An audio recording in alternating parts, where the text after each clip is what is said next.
Professor Christopher Gerry from HSE St. Petersburg Campus, and also the head of Center for Health Economics Management and Policy. And he will deliver a talk titled "The Challenge of Excess Cigarette Consumption in Russia, Does Raising the Prices Work?" You will have about 35-40 minutes for your presentation. Our discussant for today is Ivan Alex. Well, the floor is yours. Great, thank you very much, Andrew. So yeah, this is a piece of work on cigarette consumption in Russia with a colleague from LSE, Diana Quirnbach, who's also affiliated with the CHEMP, the Center for Health Economics Management and Policy, and it's very much work in progress. It's been work in progress for some time. In fact, we've not been working on it, so it's a sort of misuse of the phrase "in progress," but largely reflecting that we've sort of got a couple of areas in which we're stuck. So we'll be very pleased to get some ideas and some feedback.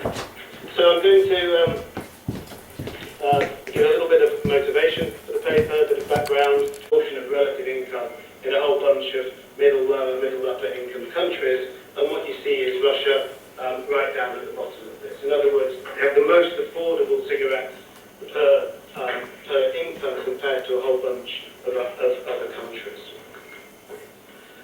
And so what was envisaged was gradual, or quite steep rather, increases in taxation to bring prices up to the recommended level of the WHO European region. So that involved a baseline increase in 2013, a 45% increase in 14, a 20% increase in 15, and a 25% increase in 16, with a view to achieving a target price of 3,000 rubles per thousand sticks in 2016. And some of these price increases have now come through into the market, not quite in the way they were envisaged, but not far away from this. So that's the kind of background. And so what does the literature say about the impact that price changes can have on cigarette consumption? Well, many of the earlier studies were based on aggregate level studies because data at the micro individual level was difficult to come by. So many of these aggregate level studies confirmed what economists like to see, a nice downward sloping demand curve as price increases, consumption decreases, and so on. Then a whole series of as data sources improved, lots of micro-level studies, individual data-based studies emerged in the developed world, and these are reviewed very nicely in a study by the IARC in 2011, which captures pretty nicely the basic messages from the literature. For the majority of high-income countries, and most of the studies concern America, to a lesser extent Britain, but for most of the high-income studies that are done, the total elasticities fall into this range of about 0.2 to 0.6. So 10% increase in price results in 6 or 5 or 4% decrease in consumption. For lower and middle income countries, there's much less data. The data is, the variation in the quality of data is much wider, so it's more difficult to get precise estimates, and as a consequence, the estimates themselves are more variable as well. And the basic range of results is from the completely inelastic, so zero elasticity, no impact of price, to things comparable to what we see for high-income countries. And then normally, as I'll say at the end, I think, that they're normally a product of the quality of the data as much as the underlying reality, I would say. There's another particular problem specific to lower and middle-income countries in that there's much more what tobacconists call down trade in lower and middle-income countries compared to, say, in America or Britain or in Western Europe, where people respond to changes in prices by buying cheaper versions of cigarettes. The range of quality of cigarettes is much greater in lower and middle-income countries than it is in upper-income countries. What about for Russia? Well, there are 4 main studies in the international literature that concern Russia and estimations of smoking elasticities, and they all draw on the data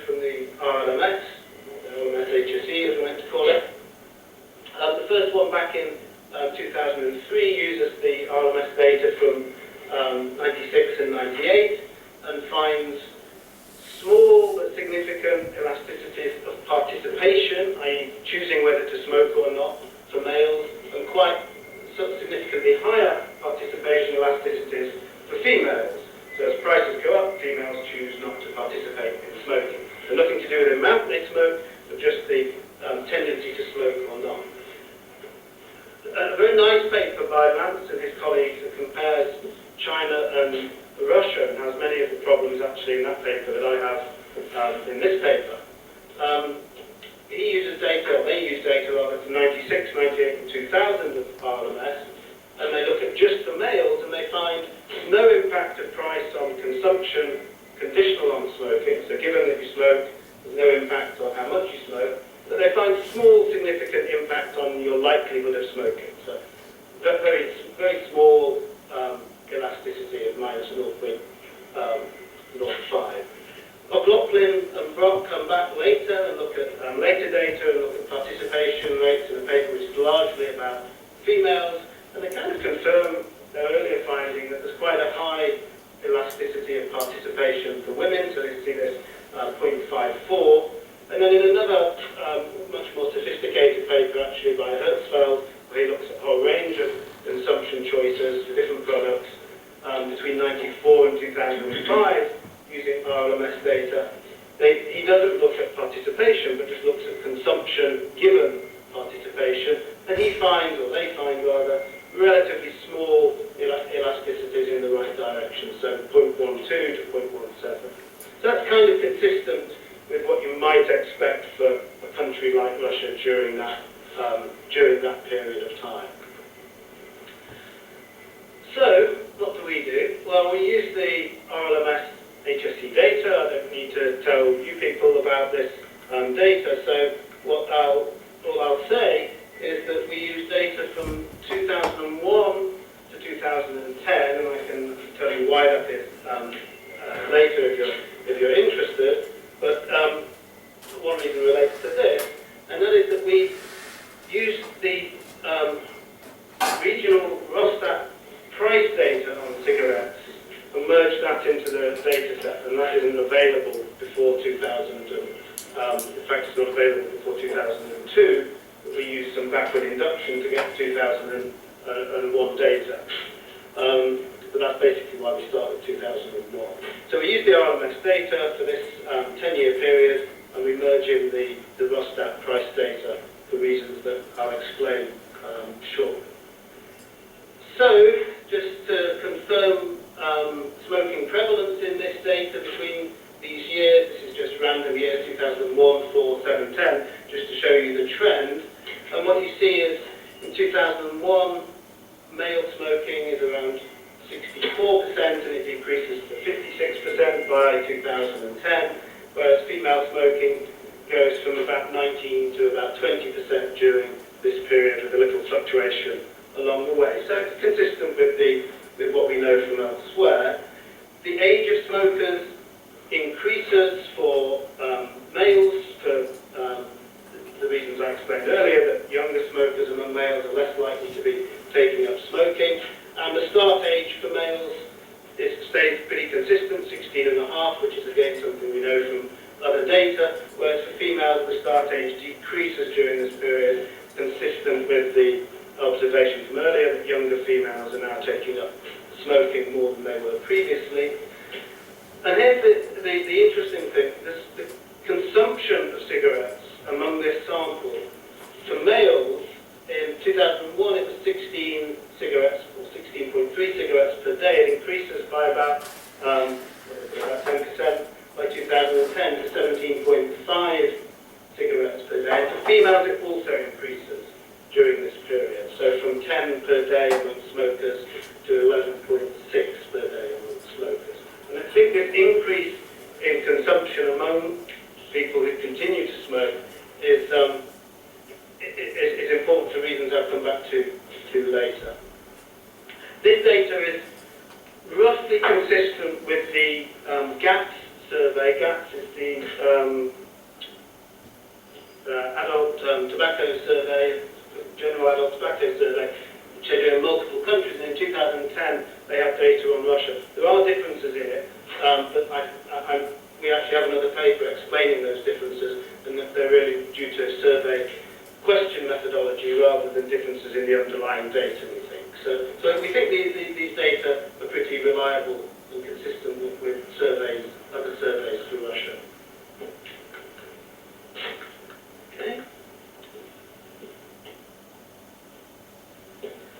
Very briefly, the profile of people who have ever smoked in this data compared to those that have never smoked. So you see on the left is males, ever smokers and never smokers, and females on the right, ever smokers and never smokers. What you see is, for males, the ever smokers are older than the never smokers, whereas for females it's the other way around. For the reasons I said before, the ever smokers are younger than the never smokers, because it's the younger cohorts of females taking up smoking. We see that the more educated, in both cases, are less likely to be to have been ever smokers than never smokers. We see that the higher skilled in managerial and professional occupations are more likely to be never smokers. The manual occupations for males are the smokers, the unskilled and the non-manual females are the higher smokers. Married males are more likely to be smoking than non-married males. For income, this is again consistent with a series of nationwide tobacco consumption. You see that males on lower incomes are, for ever smokers, male income is lower than for never smokers, and it's the other way around for females. And this is consistent with a series of the way in which smoking spreads through the population. It tends to hit males first, starting with high-income, high-educated males, and then spreads down into lower-income, lower-educated males, and then gets taken up typically by higher education, higher-income females, and then the same spread through the population happens. It's called the tobacco epidemic model, and it holds pretty much for most countries over time. And we have another paper on that where we show that it holds for Russia as well. So this is consistent with that model. So what do? We estimate basically a demand consumption specification where we have consumption as a function of prices of the packet of cigarettes, a vector of individual and household data, that should say, and a vector of location-specific characteristics, and I should have added time controls, but I forgot. So basically, in the price controls here, we have 5 different price measures. Actually, we do it with about 16 different price measures, but it's just going to tell you about 5 different price measures here.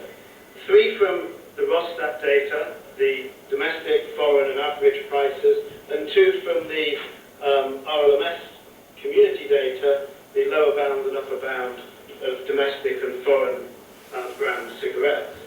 The individual and household characteristics, the normal kind of thing, age, education, occupation, marital status, household composition, equivalized income, adjusted for regional differences in prices, and a regional price deflator, and the number of other smokers in the household. And then we have a bunch of location-specific characteristics, either big regions or the primary sampling unit region, or settlement size as a categorical indicator. We try various different things for that. So that's the basic model. I just want to take a couple of minutes to say something about the prices, because I'm going to do that in a minute. First of all, I'm going to tell you about the issues that we confront in modelling tobacco consumption, because there's a number of complications with this. First of all, we're dealing with non-negative integers. So our dependent variable is the number of cigarettes you smoke. So the zeros, and then all the way up to whatever the maximum is, 80 or 90 cigarettes a day or whatever it is. We have a big mass point because 85% of the female population report 0, 45% of the male population report 0, so immediately you have a big mass point around 0, and then you have a reporting tendency which may reflect actual practice in that you have what's called heaping or bunching, where people report their consumption in values of 5. So they have 5 cigarettes a day, or 10 cigarettes a day, or 15 or 20, rather than 17 or 12 or whatever. Some of that will be measurement error, and some of that will reflect the fact that people smoke in packets. So they tend to have 20 a day, or half a pack, or make a pack last 4 days, or whatever it might be. So some of that is real, and some of that is measurement error. And there are ways to deal with that, which we do elsewhere. So what we estimate is a two-part model, because we want to separate out this mass point of zeros from the positive observations. So we want to estimate the elasticity at the extensive margin, that is the participation elasticity, and the elasticity at the intensive margin, so the consumption elasticity. So we estimate a progress for participation and a simple OLS for consumption. That's what we're presenting here. But we do sensitivity checks with a whole bunch of different approaches, with count data estimators, with interval regression, with ordered probing, with GLS, with various different things, and basically the results are almost identical. So we follow best practice and present the most simplified results. We have explored looking at the allowing for correlated and observable factors between the two equations, between the participation and the consumption equation, which probably we ought to be doing, but then we have a problem of identification with that. We've done some estimates with this, but we don't really believe in our instruments within the RLMS data. So we're not presenting those, although again the results with those are pretty much the same. So we end up estimating something that looks like this one here, or this one here. So an expected amount of consumption conditional on the probability that I smoke, given my characteristics, times by the amount I smoke, given that I smoke, conditional on my characteristics. So now I want to just say something about the price data, because the price data is the big problem in middle income and lower income countries, and it's the reason why there aren't so many individual level data studies. So what kind of price data do we have here? Well, we have at least 3 different types that we can be using. The first is the self-reported prices by individuals or within the household expenditure survey within the RLMS. So they report quantities and expenditures on all the different goods during the last 7 days. So the measurement level here is the household. Big problems with this. Reporting error is obviously one. A more pragmatic one is that there's a huge chunk of missing data. About 30% of smoking households don't report the values of expenditure on consumption. And then anyway, there's a big issue here with endogeneity, because clearly it's most likely that the heavier smokers will go for the cheaper brands of cigarettes. So we'll get a bias in our estimates if we use that data. But we don't want to use that data anyway, because there's too much missing. So the second source from the RLMS comes from the community questionnaire, where they report the minimum and maximum prices of domestic and foreign brands at the level of the secondary sampling unit. Now again, here we have a problem because there's missing data for about a quarter of the sampling sites. There's inconsistency across rounds in the place where the sampling is done from, so we have no way of knowing whether this period's reported price is comparable to the previous period's reported price. And so we have no real reliable time trend in this. So originally we were working with this RLMS data, this RLMS price data, but we ran into these problems. So we merged in the Rostat data at the regional level, where the region corresponds to the PSU, to the primary sampling unit in the RLMS.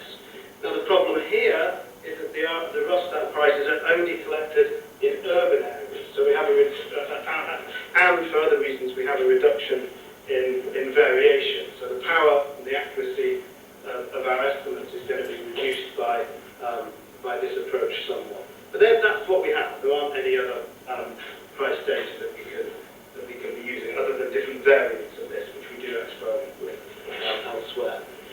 Here's the growth in the change in cigarette prices for domestic and foreign brands, the change in the fixed basket of Russian goods according to Rostat, and the change in income in the RLMS data. We can talk about this spike if you like. There is something wrong in the RLMS data. I'm convinced it's wrong in 2007 rather than in 2008-9, but we're arguing among ourselves and with folk in Moscow about this.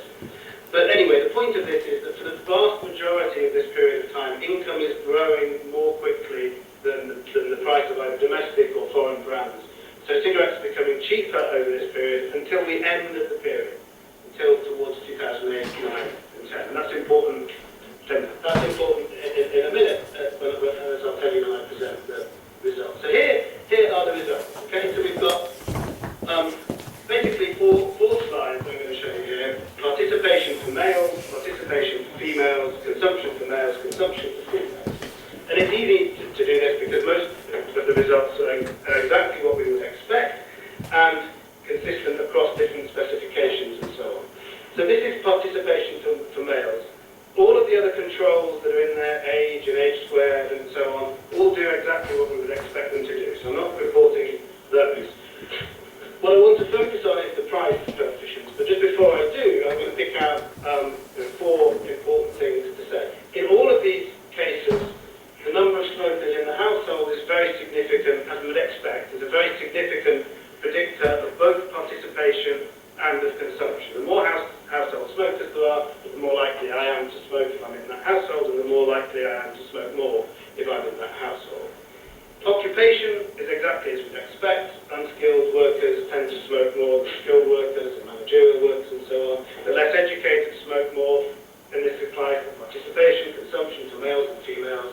And for income, it varies across males and females, but for participation we see, as you can see here, small but significant negative impact. So higher income people, higher income males, less likely to smoke. Now in terms of the price coefficient, which is what we're really interested in here, what we see is, at least with the Rostat data, we see small negative elasticity, elasticities for participation for males. For the RLMS data, we see something slightly different. With domestic prices, we see basically zero, and with foreign prices, we see a positive coefficient. The prices go up, I smoke more. Remember here, there's missing data, so the sample size is much smaller in the case of the RLMS estimates.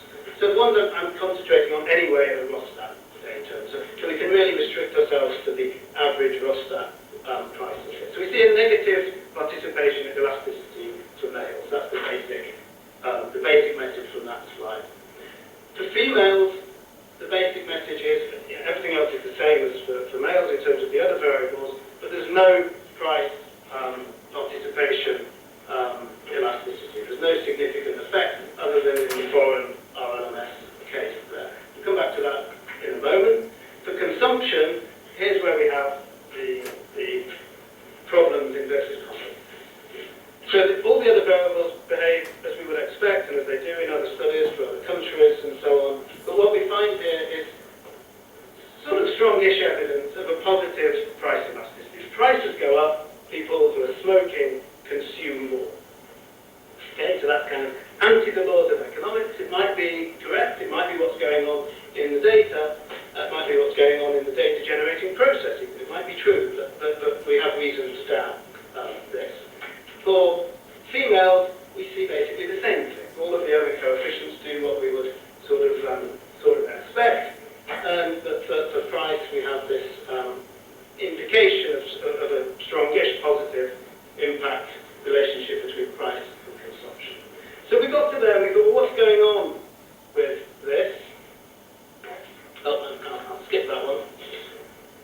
What's going on with this? Why have we got the positive price coefficient for consumption?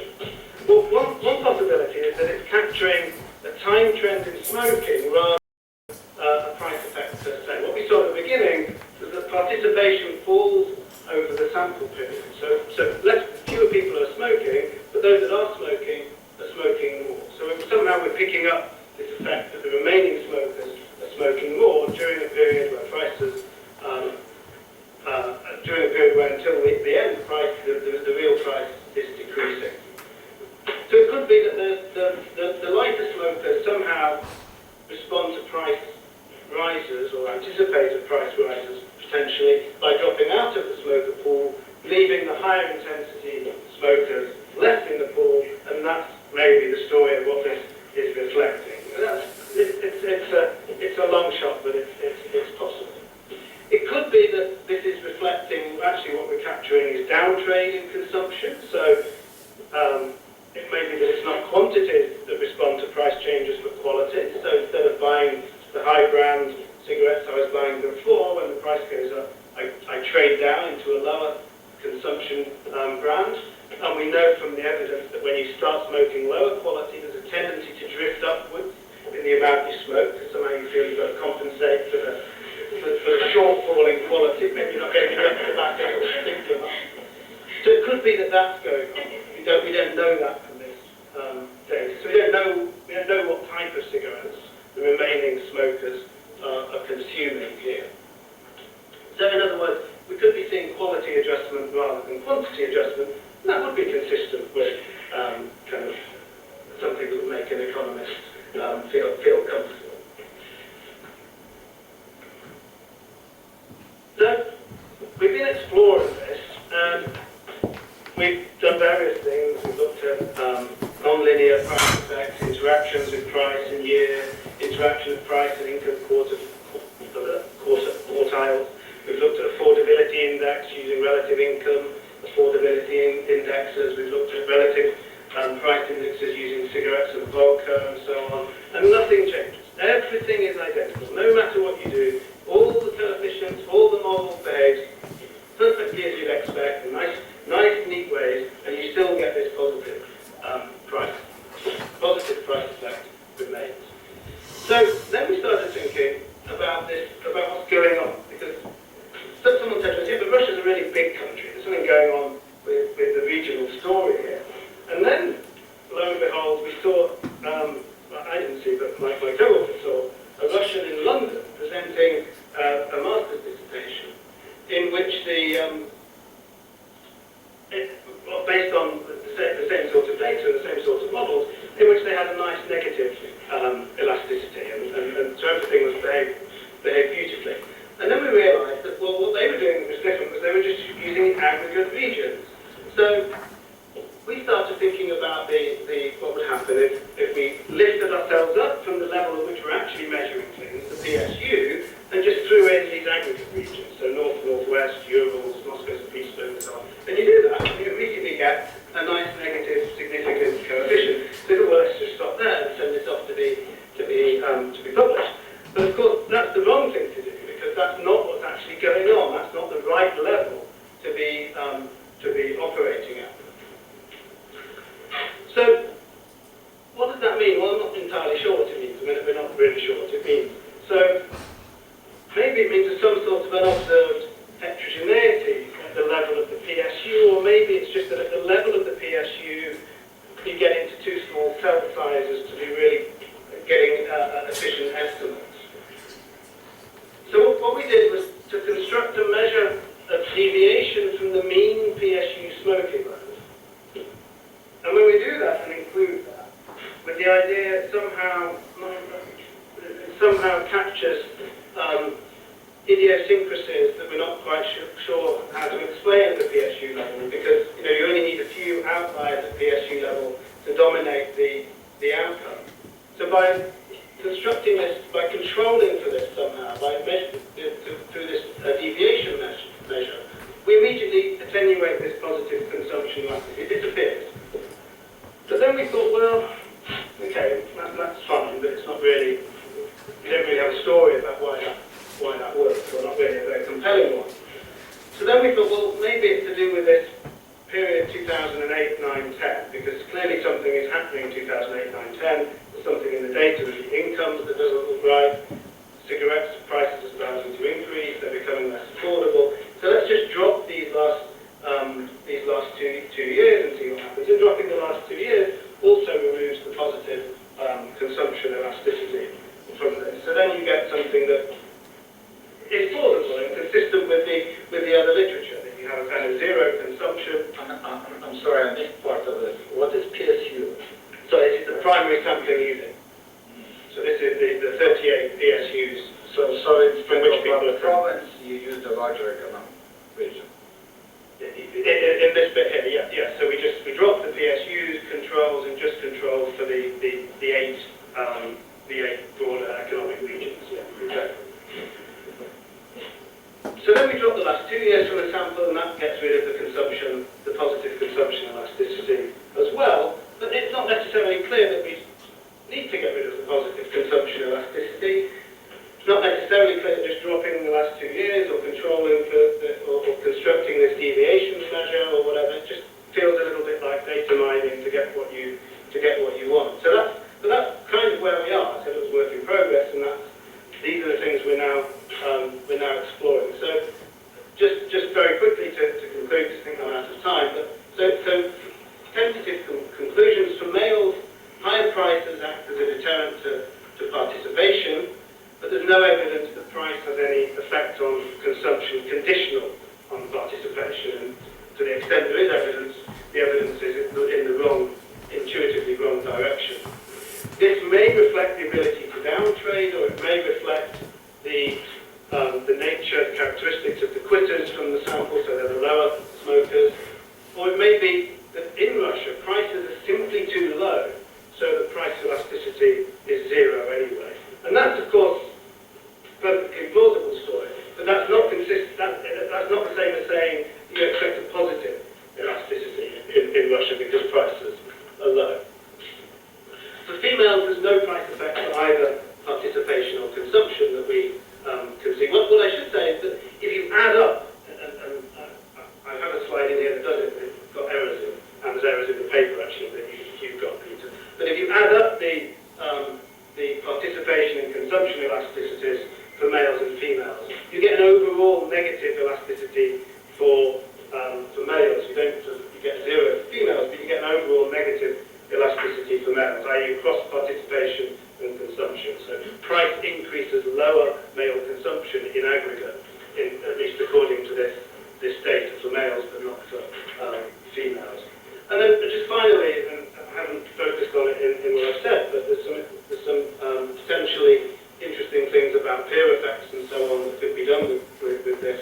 But for both genders, other smokers in the household, education, occupation are very strong predictors, and all of the normal characteristics behave in exactly the same way, very, very consistently across specifications, as you would expect. So everything looks and feels like it should do, apart from these price effects in the consumption equations. I think that I'll stop. Thank you.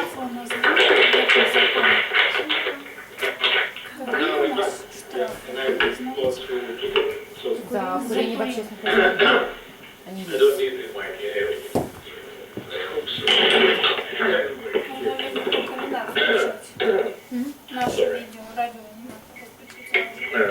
Thank you, Chris. I think it's a very interesting paper and a significant contribution to the field, and it's probably one of the, maybe the best methodologically based estimate in this scarcely populated area. We only mentioned 4 papers, so I think your paper and your methodology makes it a very significant paper for public health in Russia and for tobacco consumption.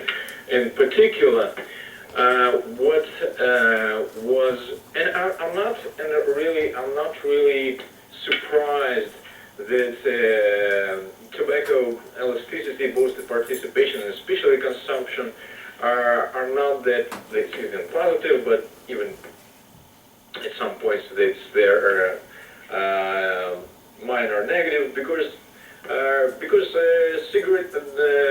elasticity of tobacco products and other addictive substances are pretty low elsewhere. I mean, even in the Western countries, the negative elasticity is still below 10%, which is considered in public health is not very good elasticity. But for one simple reason, and I don't see in your paper, though of course I understand that it's between the lines and you perfectly understand what we're talking about, but there's no clear mention of one simple fact, the fact that tobacco is a highly addictive substance. And this is the concept of addiction, which I never mentioned even a word of addiction once in your paper, is a source of kind of concern for me, both in your data and discussion. And tobacco is a highly addictive substance, and there are even studies that indicate it's more addictive than heroin. I mean, in terms of people experimenting with tobacco, more of them will become heavy or regular users than people experimenting with heroin. So at some point it's even more addictive than one of the most addictive substances in the world. So, you basically, although I'm sure you understand that this tobacco is addictive, it's, as I said, it's not clearly presented in your paper. And what lacks for me, both in your model and the discussion, for instance, in discussion, you're saying that the finding may reflect the Russian reality of down trade, switching to cheaper brands, or simply that prices are so low anyway. But we gotta understand that people are addicted, and heavily addicted people tend to maintain their addictions, and even the prices are high, they maintain to their addictions, even to some sort they can alleviate or moderate. But as you rightly mentioned, when the prices are low, you shouldn't expect addicted people to reduce their addiction practices. So that's no wonder. And now to your conceptualizing thing, I think this a very important thing that I didn't see here, at least explicitly, is a addiction level, or in the number of cigarettes consumed, the length over the time of smoking, in your analysis, because again, it's a fair assumption to assume that if highly addicted people will be very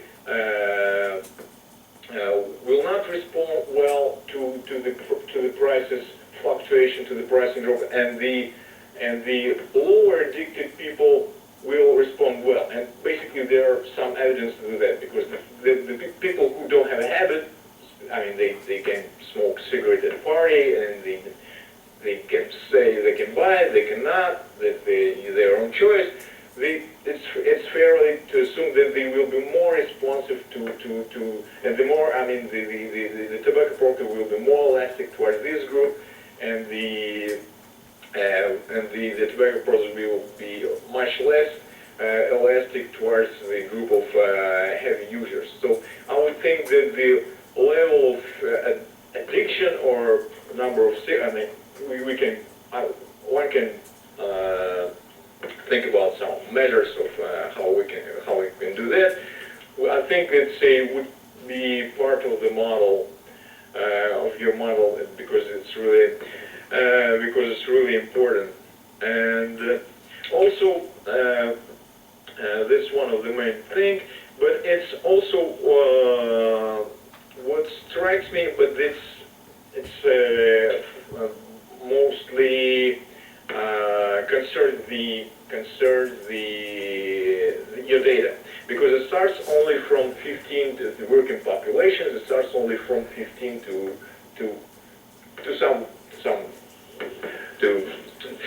first. The point is this starts from 15, and I checked it out. There's the children, the 30% ever smokers initiated smoking between age 10.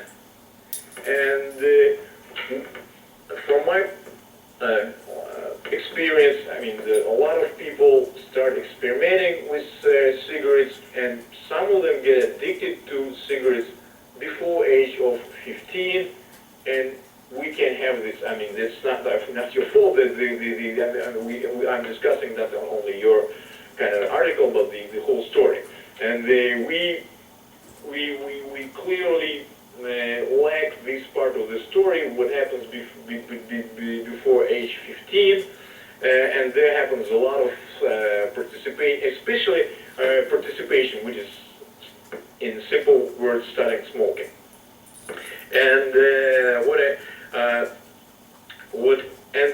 this group is particularly interesting for public health intervention because our participation level,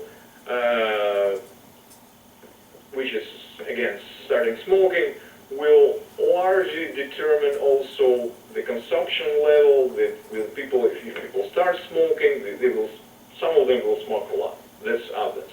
So, pretty obviously, the public health campaign should focus at preventing smoking prevention, which most of them really do. And for that reason, I think that you broke down your data into males and females.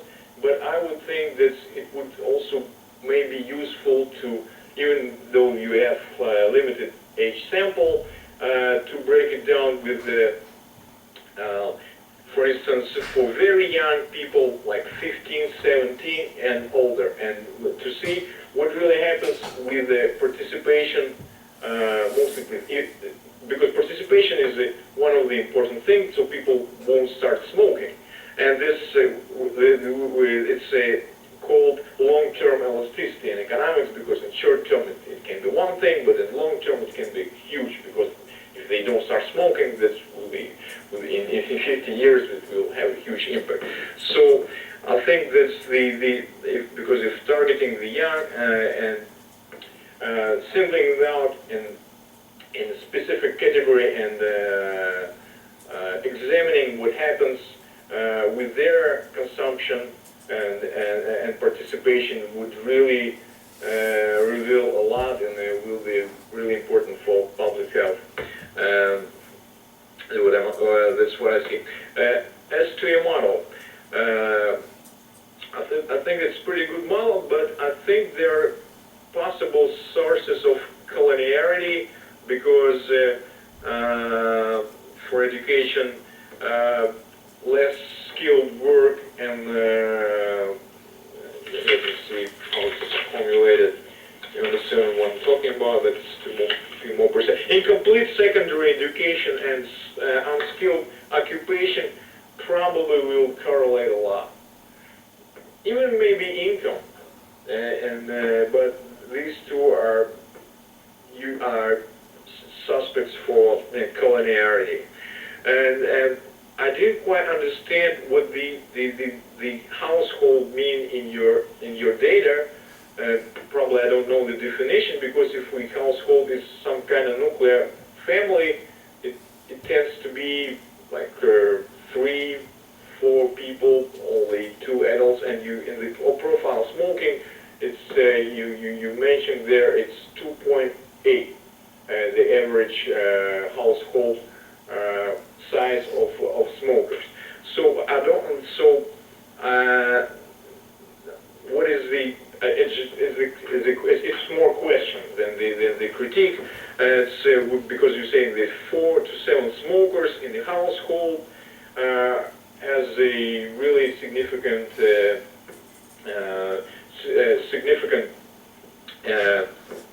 impact on both consumption and participation. And I would wonder what is these 4 to 7 smokers what this could be, and you're saying that these are adults. So I would try to imagine some kind of household with 4 or 7 adults, and I'm really at a loss here. Maybe, by the way, this, I don't know whether they asked them, there's also the number of smoking friends. I would suggest that, I don't know whether it is in the data, but I would think that would matter even maybe more than the number of household members, because I'm a former smoker. I quit smoking several years ago, and none of my parents and grandparents smoke, but a lot of my friends smoke. It's clearly a case of preferential attachment here, but by the way, that's my whole story. Why I stopped smoking? to find myself in a situation where I was the only smoker, and I felt myself like really like all about smoke crack, you know, not cigarettes, because nobody smoked around me, and I was only kind of addicted to tobacco on the conferences, on the various milieu, and I like, oh, I need a fix, and I went out to smoke, and I was really felt like I was smoking or something, because I was really, and I was like smelling from me tobacco, and nobody said nothing, but this kind of internal peer pressure was one of the, apart from health reasons, this which basically motivated me to stop smoking, because I didn't want to be, a scapegoat in these kinds of things. Even things are said, but everybody believed, I understood this. Well, and these some minor things, and in your models, you for women, you use similar but not. And again, it's a question. That's table 5. Can we see? It's at one, and we talk about female participation, female consumption, and in one case you said you entered the variable non-manual occupation, in the other unskilled occupation, and that's, you see that unskilled and non-manual. So that's close, but that's not exactly the same variables. And in your men's sample, you universally use unskilled. So it's only 1 point. You use this non-manual. I don't know how to explain this. This is this very minor things. A kind of to the style. When you writing, it's because of the public health menace of smoking, it's of little surprise that policies introducing smoking has become an important focus of governmental policy in Russia. We in Russia we have a lot of surprises. For instance, HIV epidemic, other things, and these things with cigarettes has been going for 50 years, a long time. So that's kind of a little surprising. That's a rational thing to do, but the Russian government and other governments, for that matter, as well, it's not only do this not just because it's a public health threat. Otherwise, they could have done it much earlier, and with other very troublesome things. And the last one, I think that's in further research. If you going to explore these draconian or civilized measures that we introduced against public smoking, I think this a lot of people I saw it myself and among friends of mine who are smokers transfer to e-cigarettes and also to some tobacco products, and it's, by the way, it's also has been going on a long time in the West with the tobacco leaves, when you have to kind of roll tobacco joints, so it's much cheaper than cigarettes. So I would think that's a great project and a great paper, and I just think that there are some directions for further exploration of this tobacco story, and I'm looking forward to reading more of yours. Thank you. So, you know whether you want to respond to all these comments or to... Yeah, I'll just respond to, I'll pick out a few of these to respond to. Thanks very much, Peter. So yes, you're right about the little surprise, because actually normally when I present it, I say that it's a great surprise. That these policies were adopted, particularly in this strict sense.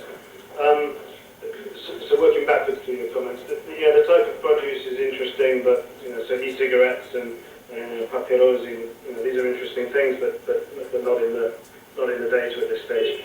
The categories in the tables, I'll have to check, but I think on the female one it's a typo here. But in any case, these are just selected, because in each case there are multiple categories, so these are just selected for the purposes of presentation.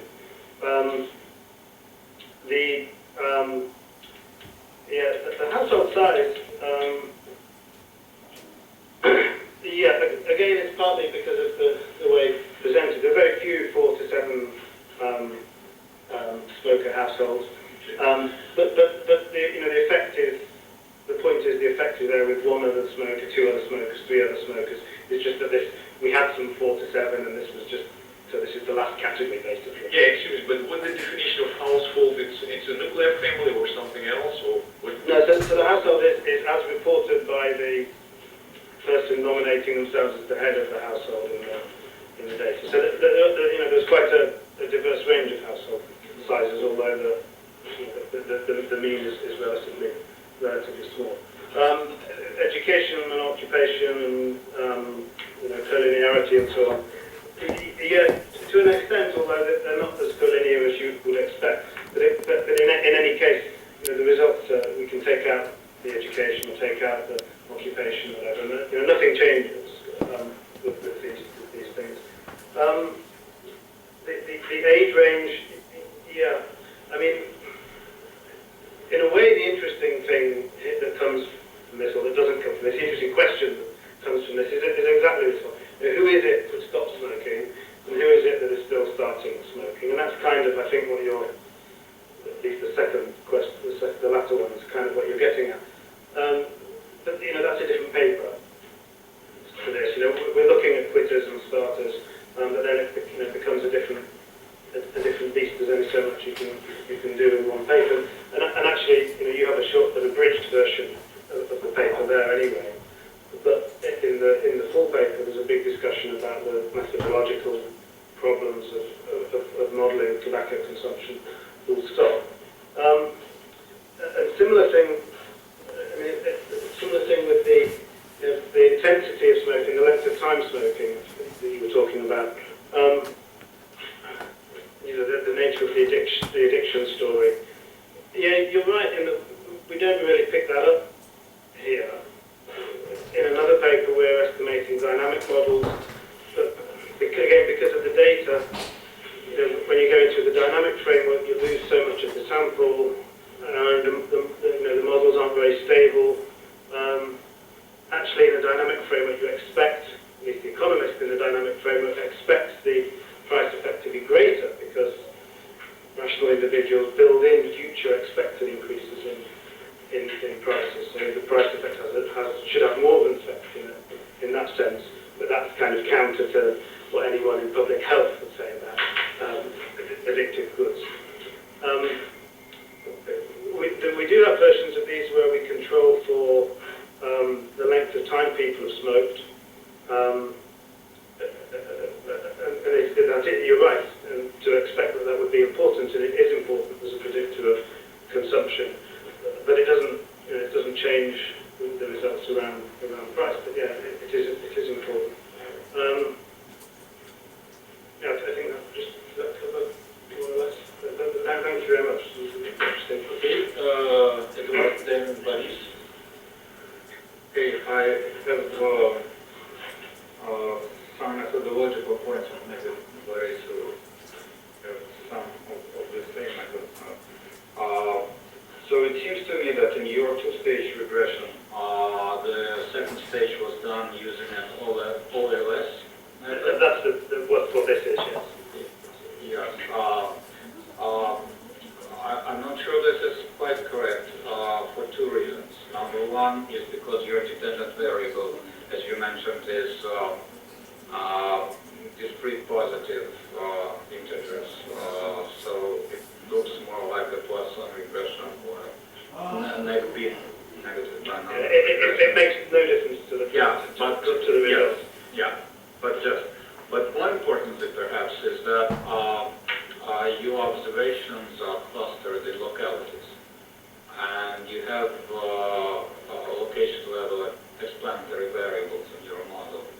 And in that case, again, and this is perhaps more important, the OLS regression may lead to some aberrations. For instance, if you try to predict happiness with religiosity and you pull the whole world, and you find that there is a negative association because more religious people tend to live in poorer, less happy countries. But then if you do a two-level model that takes into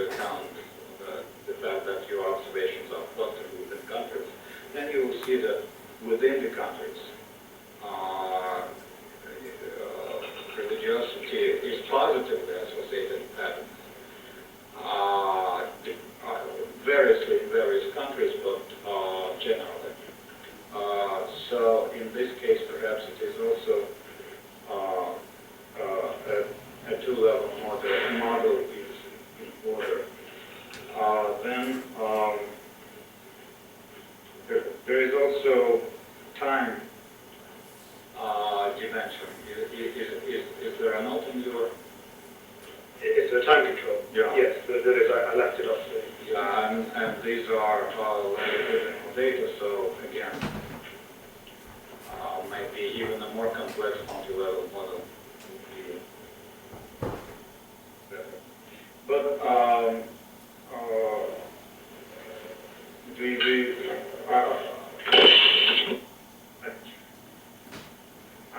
have some guesses about the reasons for the time phenomenon around 2008, 2010, but my guess is as good as any others. Nevertheless, maybe it's related to the crisis and, you know, what a stressful time, and people even stopped growing, and there was a great deal of uncertainty, and this coincided in time with government policies to introduce, you know, higher prices and a range of other methods, so that might also, it was possible that this led to this uncertain phenomenon. Also, and I don't know whether it is a good suggestion or bad suggestion, maybe you might be interested at some point, not in this paper, to disentangle the price effects from other factors, because, you know, there's government propaganda of healthy style of lives, you know, bans on public smoking and so on and so forth. And I thought of that maybe Kazakhstan could be an interesting comparison case, because the smoking consumption and smoking prevalence seems to be similar in Russia and Kazakhstan. And of course, you are using our LNS data, but if Kazakhstan is a part of GATT, I'm not sure it is, but they don't have, so there's no GATT data on Kazakhstan. There's no gap data. I'm not sure. I'm surprised, because it is a major country. Maybe, but I don't know. But anyway, that's what I thought. Thank you. I would suggest to collect all questions because we have just 20 minutes left. Marie. So you give Welcome. I would like to react to Edward's comments, particularly about the model. Actually, you have cluster data, and the elasticity also can be cluster specific, as Edward said. And typically, in two-part models, in most two-part papers that use two-part modeling that I saw during the last 15 years, they use random effect specification, but random effects should be introduced on both parts, as in participation part and also in consumption part. And you can also add the correlation between random effects into parts as a parameter in your model, and it can give you some opportunities to test several explanations of why in some of your models the effect of prices on consumption was positive.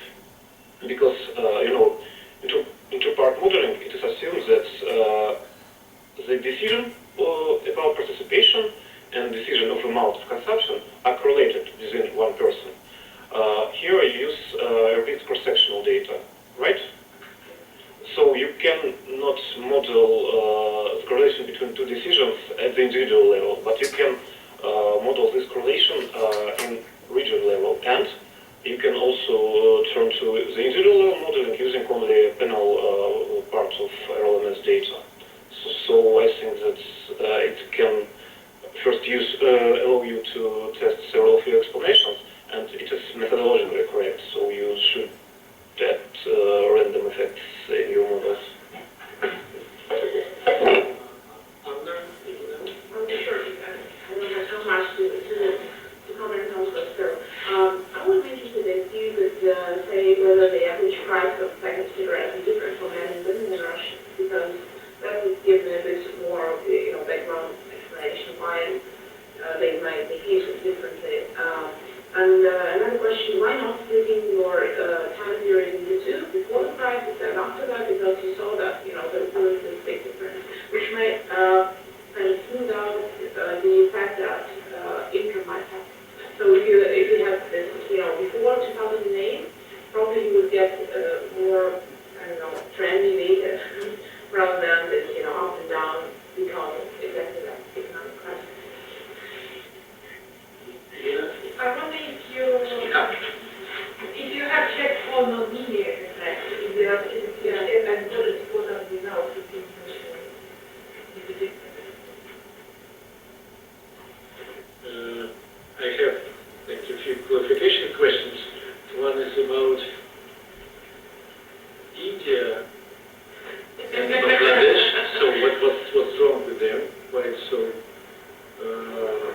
why it is so expensive.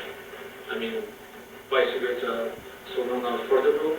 And then, can you see in the data what kind of cigarettes an individual consumes? I mean, foreign domestic price or not? I mean, the price, or it just he or she reports that she's smoking and how many cigarettes per day. And just did you check what can you say about any patterns concerning ethnicity? So do social stratification and ethnic stratification overlap? Are there any differences among different ethnic groups?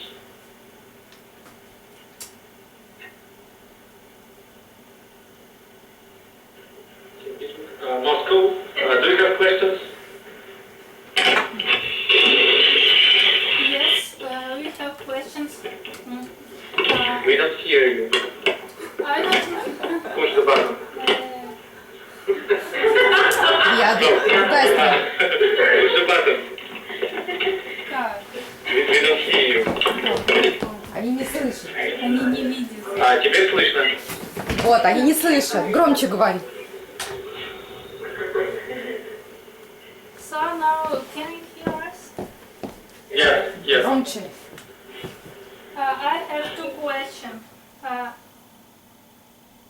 But I now don't hear you, but it's okay. First question is about RLMS peculiarities. As I know, RLMS provides us opportunity to look into regional differences. For me, it would be interesting to understand in which regions cigarette consumptions are higher or lower. For example, in Siberia or Central region. So I don't know anything about this. Hearing your presentation, I was thinking about regional differences. If you have such information, it would be great. The second question is about financial penalties. You are talking about law restrictions of cigarette consumption, and for me it is also interesting whether government or other organizations look into financial penalties. How much are there? Have you opportunity to control for financial penalties and how it impacts the cigarette consumption? So it's all questions I have. Maybe other colleagues have some.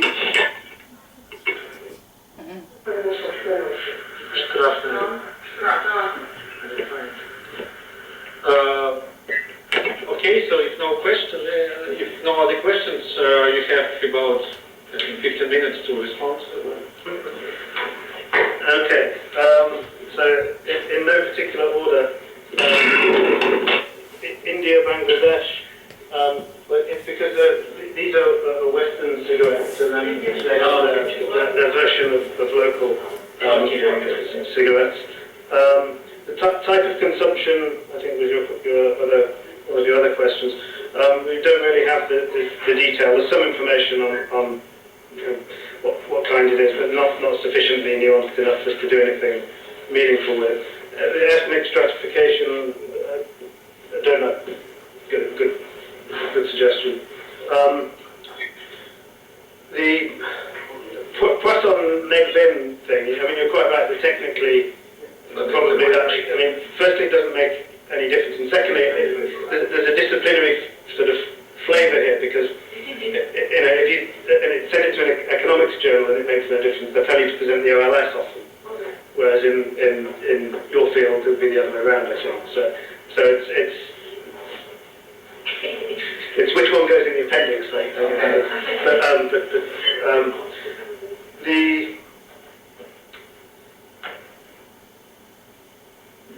The disentangling the public policy stuff. I mean, one of the reasons we keep to 2010 here, although we've got the later waves, is because it kind of predates the major changes in the law. Of course, as someone else said, it does capture the beginning periods of the crisis, so maybe a more natural break would be before the crisis, I'm not sure. But the Kazakhstan idea is interesting. I mean, even just looking at the cross-sectional gaps data, comparing Kazakhstan and Russia would be interesting.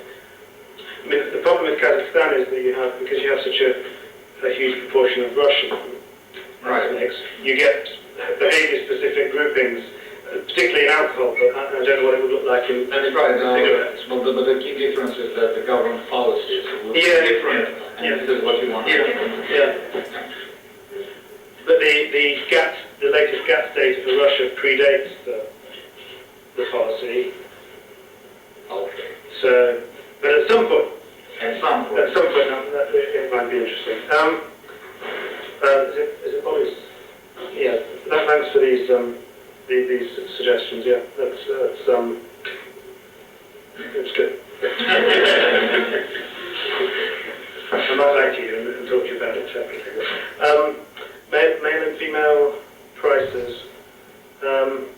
Yeah, we could look at this at least in the smaller sample of the reported data.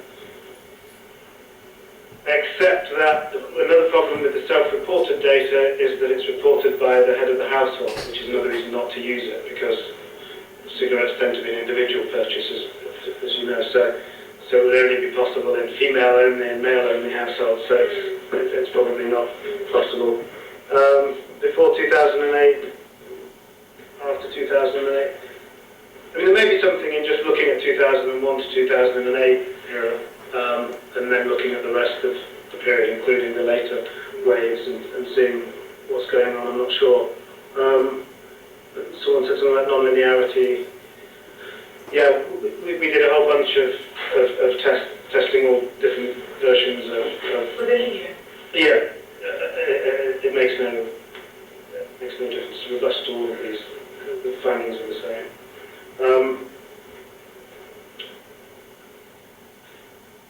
What have I missed? I mean, so it's repeated cross-section, but with many of the individuals are the same. So these are the standard errors. Yes. Yeah, we're not exploiting the longitudinal dimension here, because when we try to do that, we lose Part of the sample, yeah. big chunks of the sample. At least if we want to use a dynamic model where we have the lags from one time to the next. We also have a problem with misreporting of whether you're a smoker or not. There's some people that they were a smoker, then they're not a smoker, then they are a smoker, but they report never having quit. So there's quite a lot of noise in the smoking data, which is normal in these things.